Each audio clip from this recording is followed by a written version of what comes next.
Welcome to Women's Sports Weekly, where women's sports happen every day, but we talk about it once a week. I'm Danielle. And I'm Carolyn. Women's Sports Weekly is a podcast where we discuss the latest news, explore interesting stories, and share our love for women's sports. Follow us on Instagram, YouTube, and TikTok at WomensSportsWeeklyPod. Follow us and rate us on Spotify and Apple Podcasts. Send us an email at WomensSportsWeeklyPod@gmail.com, and we may feature your email on our Listener Experience Zone, the Les, which is a segment of our podcast, and the basement that we're in. Double meaning. We have a very special episode this week, but before we get into it, Danielle, give us a little update. We have Run Club this Thursday and every Thursday at 6 p.m. Mountain Time here in Denver at the 99ers Sports Bar. If you listen to our podcast each week, we share a secret word, and if you share that word with the bartenders, you can get 50% off your first draft. The secret word this week is Banshee. Ooh, I love Banshee, because this week we have an interview with Emma Santosuosso, who plays for the Boston Banshees, one of the 6 teams in the Women's Elite Rugby League. Women's Elite Rugby is in its second year, and we got to speak to Emma right before her first game of the season, where Boston secured the win against the New York Exiles. We loved getting to speak to Emma. She listens to this show before we even reached out to her, which is just so cool. And we love speaking with her, and we know that you will too. So let's get into this interview. Yes. Emma Santosuosso is a semi-professional rugby player for the Boston Banshees, one of 6 teams in the Women's Elite Rugby League. A lifelong multi-sport athlete, Emma discovered rugby at 18 during her freshman year at Bentley University. Following college, Emma advanced to Division I club rugby with Boston Women's RFC and later competed with Beantown RFC in the Women's Premier League. With the launch of Women's Elite Rugby in 2025, Emma joined the Boston Banshees and currently serves on the league's player committee, collaborating with leadership as the league continues to grow in its second season. Off the field, she is based in Boston, where she works as a tax accountant at a tech company. Welcome, Emma. Thank you for being here. Thank you. Excited to be here. Excited to meet you guys. Likewise. And did you just celebrate a birthday? I feel like we might have the same birthday. When's your birthday? April 29th. Oh, same birthday. Birthday twins. Oh, that's funny. Oh, Taurus belated. energy. Thank you. Yes. Big 30. So that's Nice. I was the big 35, so big numbers. That's awesome. Nice. Did you have a good birthday? I did. It was nice. Obviously, we're in season now, so it's busy, but I got to do full contact on my birthday, so that's nice. Okay, what does that mean? So when we have training, there's only one night a week that we really do full contact, and of course, it fell on the day that my birthday was, but basically you do tackling, all of the full live scrimmaging, where usually we'll just do touch or skills and things like that. That's awesome. Well, happy birthday. We're happy you're here. Let's start with learning a little bit more about you. You grew up playing a lot of sports in Boston. What was your path to find rugby? Growing up, I played soccer, basketball, softball, and I will say softball was definitely my sport. That was the sport I did, like AAU, travel, all those things during the summer. But when I got to college, I was like, I'm not going to pursue a college career in any of these sports, because it's like I love playing sports, but none of them really were like I was super passionate about. But then I got to college, and you just miss the camaraderie, miss playing sports with other people. So I think it was my first week at school. I went into the bathroom stall of my dorm, and there was like a flyer to come out to the club rugby practice. And I was like, that sounds really fun. I might as well give it a try. I mean, as I'm watching all the varsity programs walk by me, and I'm like, oh, I miss a team. Mm-hmm. So my first week at college, I went out to practice, and literally the first practice, I was like, oh, this is the sport I've been meant to play my entire life. I think it's unfortunate because in my area, there wasn't rugby really growing up. So I didn't even know what rugby was when I went to my first practice. I was like, you know what? Let's give this sport a try. Carolyn and I played the same sports as you growing up, so love Nice. that. But I'm curious, based on those sports and you transitioning to rugby, like how did those sports translate over to rugby and how did they prepare you? I'm curious if there were any things that you're like, oh, I took this away from this sport. For sure. I think it is almost like a culmination of all the things. From softball, it's like catching the ball, catching high balls, things like that. From soccer, it's the fitness and the constant playing for 90 minutes straight. I think with basketball, it's the like lateral movement and being able to move on defense. For me, I think I never really, I think I could have been really good at soccer, but I never really strived there because I am like a rule follower to a T. So in soccer, you can't touch people. You're not allowed to that's against the rules. So my dad would always be like, you got to be more aggressive. You got to be more aggressive. I'm like, no, that's against the rules. So then it's like the second I start playing rugby, I'm like, oh, I can tackle people? Like, perfect. That's great. Yeah. Did you find that other teammates were also coming from other sports, or did some teammates, I guess it was a mix, but did a lot of teammates grow up playing rugby? What was that experience? So I would say this is probably common with most rugby programs since a lot of them are club. Most people have never played before. So a lot of them come from soccer backgrounds or played different sports in high school. But I think there are like a handful of varsity programs, and those are usually recruited for in college. But the majority of people that are walking onto their club teams have never played the sport before. That's really cool how everyone could just come together from other sports, and look at you now, came a long way there. Yeah, for sure. I think also it's growing as a sport. So I think there are more people who have played now in high school. But I mean, obviously, when I started, that was 10 plus years ago. And rugby isn't what it was then, what it is today, with Alona Mar and the growth of the women's game all over the world. So true. The growth of the game is incredible, especially over the past couple of years. And so a lot of us are new to the sport, first time watching it or getting to see it. So can you talk specifically about your position, like what your position is and then what your role is on the field? Sure. In rugby, there's the forwards and the backs. Forwards are the ones that are in the scrum. So like when you look at the field and there's a big group of people just all bumping into each other, those are the forwards. I'm with the backs, so I usually hang out on the edge. That's kind of where my position hangs out. Wings, I play wings, so it's either 11 or 14, and those numbers usually designate which side of the field you play on primarily. I usually play 14, which I hang out on the right side. And usually 14s are more power focused, where the 11 is more of a speed, but generally backs are fast and you have to cover a lot of meters in games. And my role is to play the last line of defense in the line. I'm on the edge. If the ball gets out wide, I'm covering that, making those tackles. If anything gets kicked, I'm retreating to catch those kicks and things like that. So you talked about power and speed. Can you explain that a little bit more? The one side is running to tackle someone. Is that, and the other is, I don't know, explain it to me. Sure. In rugby, everyone plays attack and defense. I would say 14 is just like, I don't know why it is the way it is, but typically your 11 is someone that can break the line and score a try from 100 meters out, where the 14 is more like on attack. You're going to power through the line, get meters, and then maybe we'll work back, try to get it back to the other side. And defensively, I think the 14 is usually more defensive focused because you're playing defense on them passing with their right hand, and typically people's right hand pass is better than their left hand pass. Got it. And what attracted you to the more defensive end? It's funny because when I played basketball, I'm only 5'3". In basketball, I was really good at defense, but wasn't really good at anything else in regards to the game. I think I've always been really good at lateral movement, really good at the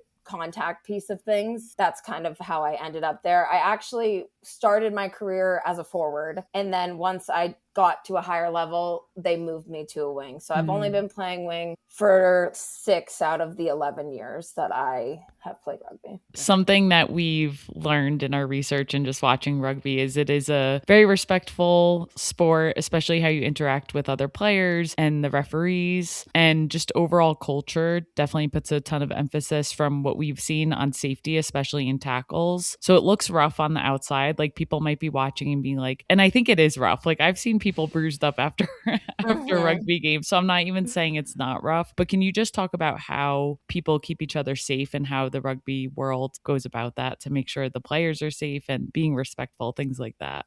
There is a baseline of respect in that people aren't making dirty tackles. And if there are players like that on the field, usually they're getting called out, or people are like, hey, cut it out. That's not how we play this game. But in rugby, to your point, you get a yellow card any tackle that's above the sternum. So like it could also get escalated to a red. Anything that's like head-to-head contact, you could get a red card. In rugby, red cards, you're off for the rest of the game. After 20 minutes, you can sub someone else on to the field. But you're playing down that time. Yeah, for those 20 minutes, you'll play down a player. And then it used to be if you got a red card, you would play down a player the entire game, which is interesting because in the 2021 World Cup final, the English team got a red card in the first 2 minutes of the game and played down a man the entire game, which is insane because I can't fathom playing down a man for 80 minutes. But now they can put someone on after 20 minutes. And I think even in training, like when we're doing contact training, there's such an emphasis on getting low in our tackles. That is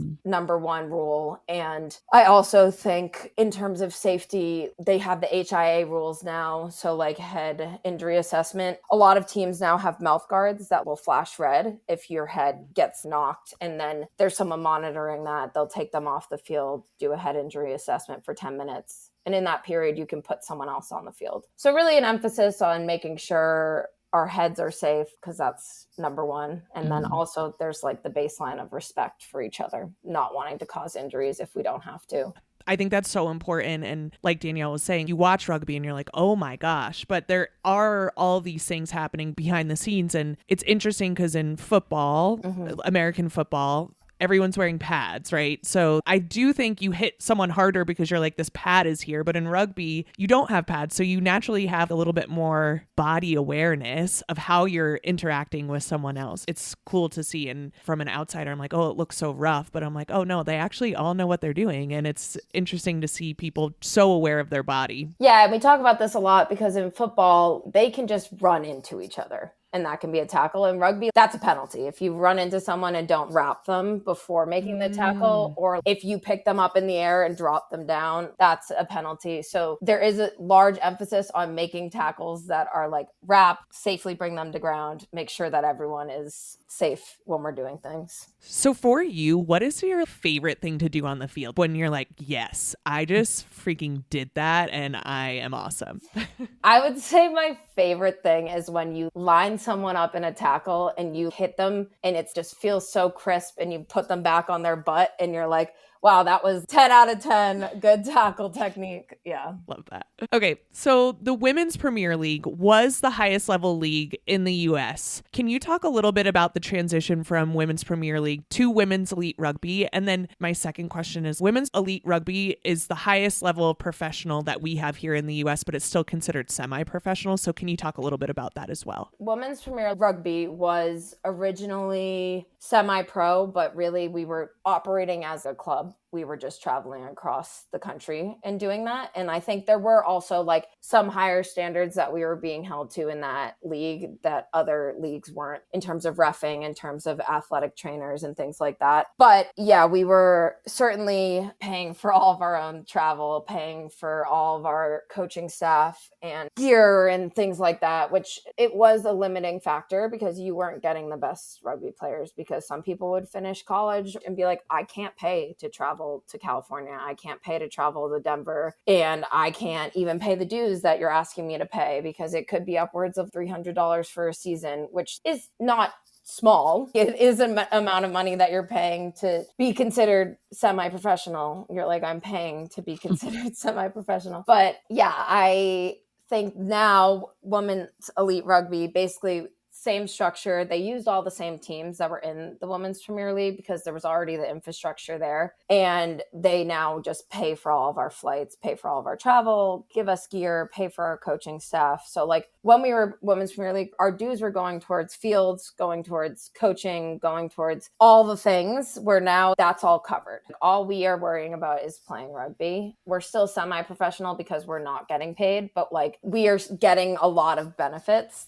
So we can't survive off of this. Like everyone needs to have secondary jobs or first jobs. This is our secondary job. But I think this is a huge step forward for us in terms of, I mean, I've saved $5,000 a year just because I'm not paying for my own flights and my own gear and everything like that. How do you balance it? Like, how are you balancing your full-time job on top of playing rugby, and you weren't getting paid and now at least your flights are covered, but it just overall seems like a lot. So just would love more insight into that. We practice in the evenings because everyone has full-time jobs. So our practices usually are from 7:30 to 9:30. That's like kind of our window. We're practicing now Mondays, Wednesdays, Thursdays, and then we have some other sessions in between. The expectation is that players do all the gym stuff and all the extras on their own. So fit it in when you can. But I think for a lot of us, it is a lot. And I think you have to be really transparent with your workplace. Like, this is something that I'm pursuing. And I think a lot of us are lucky that our workplaces are like, that's great. And we're excited to support you. I know for myself, I have unlimited PTO. I have pretty flexible hours. So that helps me get to training and have the time to do the things that I want to do outside of work. But yeah, I have some teammates that are teachers, some teammates that are working in science and other things like that. So I think that's like why we are still practicing so late, because some people can't get out of work early, but we all make it work. And it's a grind for sure. When we're in season, you're going from point A to point B and bouncing around, and it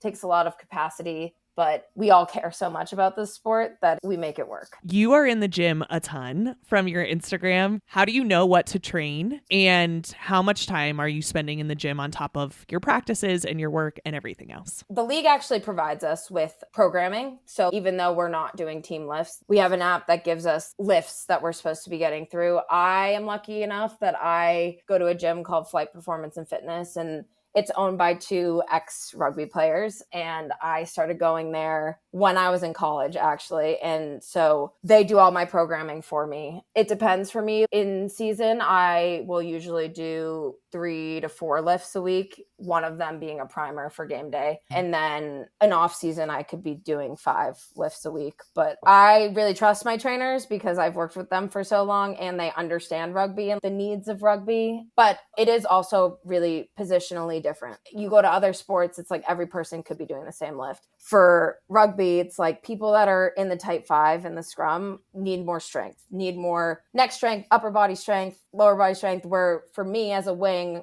speed is more important. So like still need strength, but working on fast twitch, lateral movement, speed, things like that are more important, especially as we get into the season. And do you like being in the gym? Yeah, I mean, I love the gym. I think for me, mental health wise, I'm like, I need the gym, but I know that in season it becomes a grind. You're like, okay, I really don't want to go today, which I do think makes it more challenging when we're not doing team lifts, because you really have to hold yourself accountable for getting all those extras in on top of training. But I love the gym. So yeah. You mentioned off-season briefly as it relates to lifting. What does off-season look like from a player perspective? Are you all still hanging out? Are you still doing group workouts? Just a little more about that. Yeah, so I actually, this last offseason, I went and I played in Seattle because they play in a Canadian league. So I went and got some extra minutes. I know some of my teammates played in some of the club teams around here, but I think some people took the entire time off because that's what they needed. But I know if I'm in Boston, we'll play touch every Sunday. That's kind of our thing, is to have a touch point with each other, people that are still in the area. There are some people that when the season ends, go, because they're not from here, go home, go to other places. But anyone that's here, we try to play touch every Sunday for a couple hours just to get some skills in and also hang out. So you have your first match today at the time of recording. By the time this episode comes out, you'll have a couple matches under your belt. Can you talk about specifically for the Boston Banshees, what are you hoping for the team, and then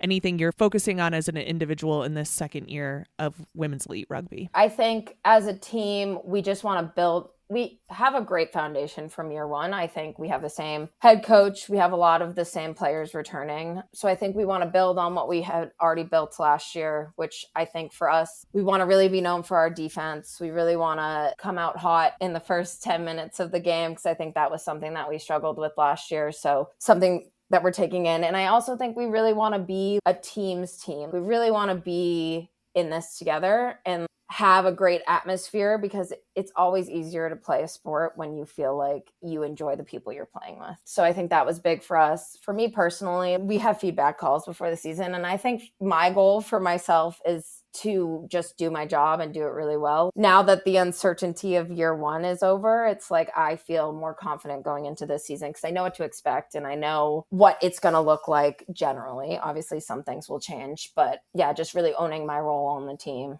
and trying to improve every day.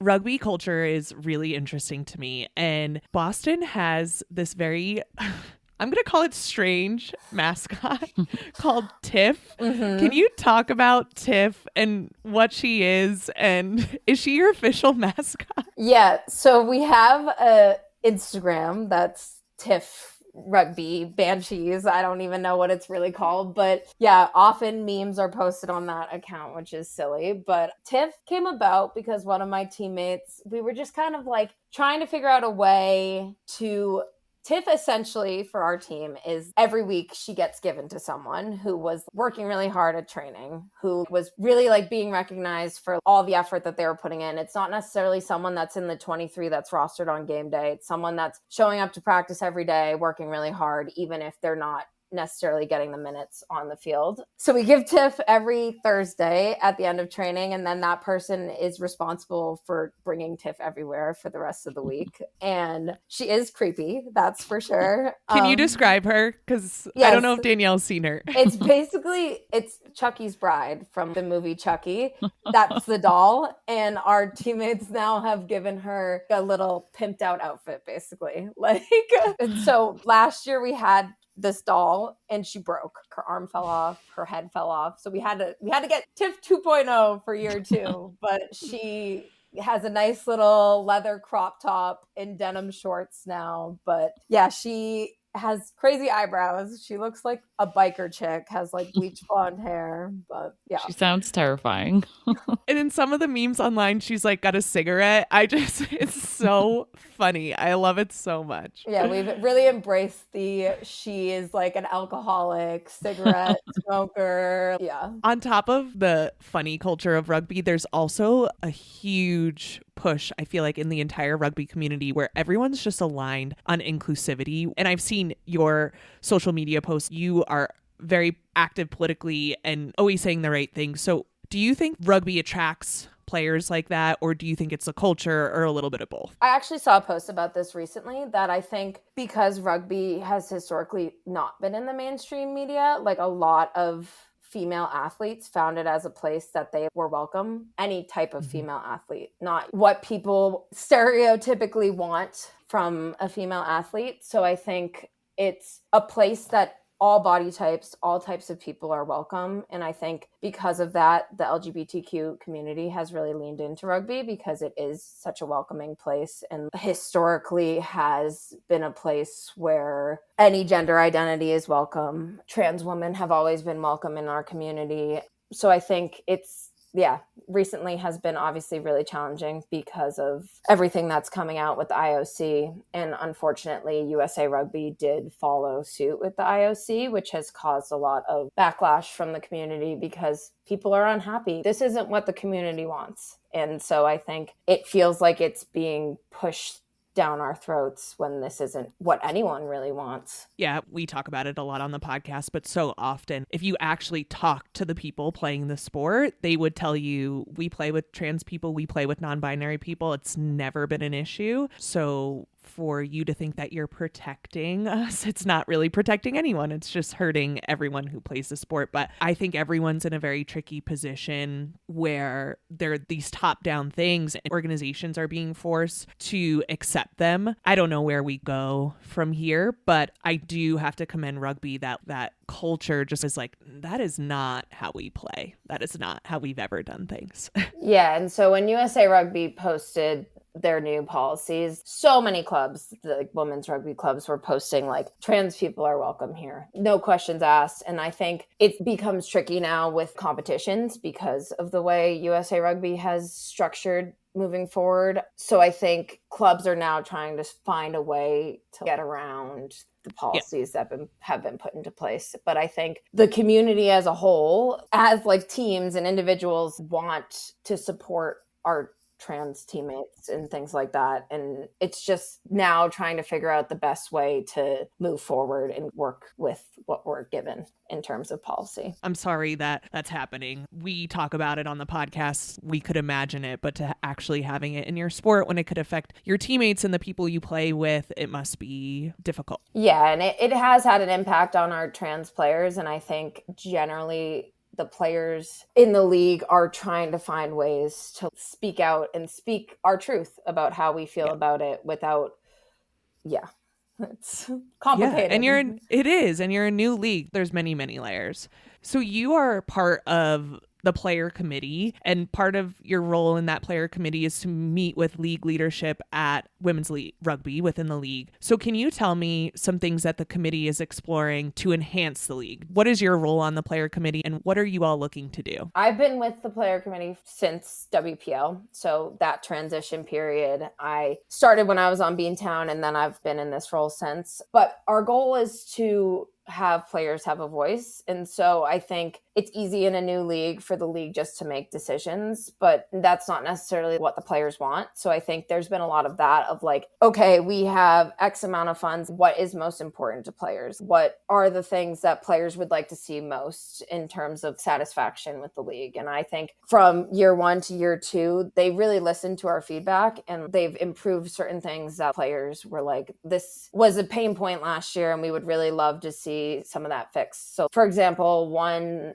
issue that we had was when we were traveling, we didn't have athletic trainers traveling with us, which was really hard because especially in rugby, people get injured all the time and you need taping for your injuries, and to have the same person taping it every time is really helpful. And so that was like a big push we had, was to have our athletic trainers that we work with every day to come and travel with us. So I think, yes, there's definitely hiccups every week, every day with the league, just still in such infancy, trying to sort out some of these bumps in the road. But I think it's a place for us as players to give feedback of what we're seeing day in and day out. And I think it's also a place for the league to bounce ideas off of us and to get our feedback in terms of what they want to do. And what's your process for speaking with players in the league to figure out what's most important? So historically, we've used Google Forms. So there's a player rep from every team that's on the committee. So we work pretty closely and we'll create a form and then we'll send it out to all of our teams to get a general consensus of all the players and have them give feedback in terms of certain issues. I think in the off season, there was a question of what is most important to you that you'd like to see next year if we can only have 2 of these things be resolved. And so we did a rank of what people would want to see. And then we took that and gave that information to the league. Looking forward, and when you think about like year 2 to year 3 or even year 2 to year 5, what are some additional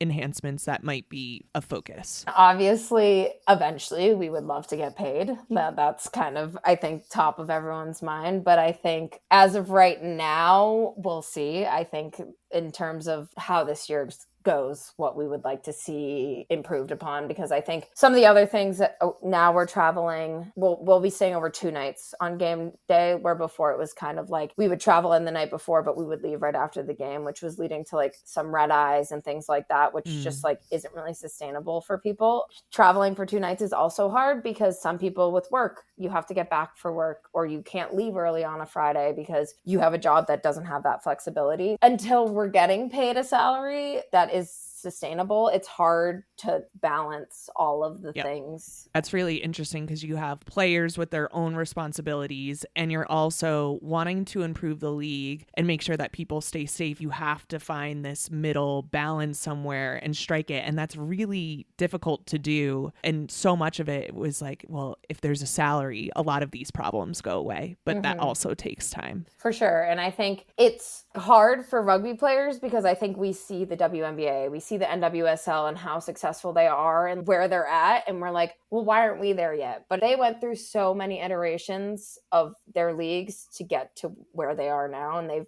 been in existence for so long, and they're just now reaping the benefits of those things. So I think in this day and age, it's really hard for us to be like, oh, but like, that's what we want. But it's just, that's not possible at this point in time. And I think it'll be faster, right? With the momentum that women's sports has had in the past 5 years, there should be an acceleration for rugby because people are watching, people are interested. You're pros and you should be getting paid, right? So hopefully that that happens faster than the NWSL and the WNBA. For sure. And I think it's also interesting just from a rugby perspective because there's a men's professional rugby league and it has been a little slow growing and it isn't quite what other men's sports leagues are. But I think that is almost a direct reflection of how many men's sports leagues there are. And rugby is almost directly competing with the NFL, which is like, that's a huge beast to be competing with. The largest. Yes.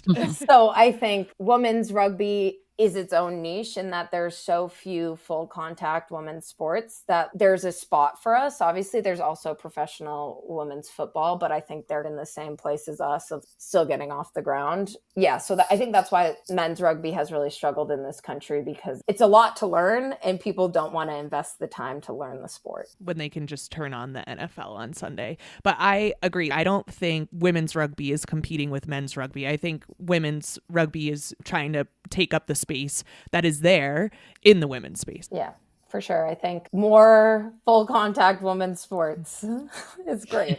So the Banshee season is in full force as this episode releases. Where can people follow and support you and the Banshees? We now have several accounts for the Banshees. Obviously, Tiff's account that we already talked about.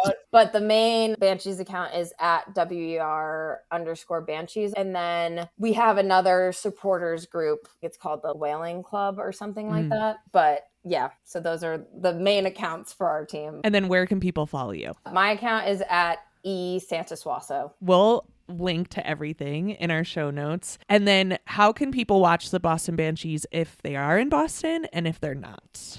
So we'll be playing mostly Saturdays at home, and our field is at Veterans Memorial Stadium in Quincy. A lot of night games because summer in Boston is hot. So we are going to be playing at night. And then for away games, all of our games are going to be streamed on the Women's Sports Network, which you can get on most TVs. You can download an app for it. But all of that information is on our Instagram pages. That's awesome. And something we like to ask all of the people we interview, who's your favorite athlete in women's sports and why? Oh, this is one of my favorite questions. Well, first of all, I am obsessed with Billie Jean King. That's something that is a known fact about me, but I've been begging her basically to come out to a game because I read her autobiography and it changed my life in terms of understanding women's sports and where it's come from and just like how much she did for women's sports in general. But I would say in terms of current athletes that are actively playing their sport, I love A'ja Wilson. She's just doing so much for the WNBA and is such an amazing player. It's fun to watch. So did I see you dress up as Billie Jean King somewhere on your Instagram? Is that right? Yes, that was my Halloween costume this year. And she actually commented on my post. Yeah. Oh my gosh, that's so cool. Yeah, so I am like,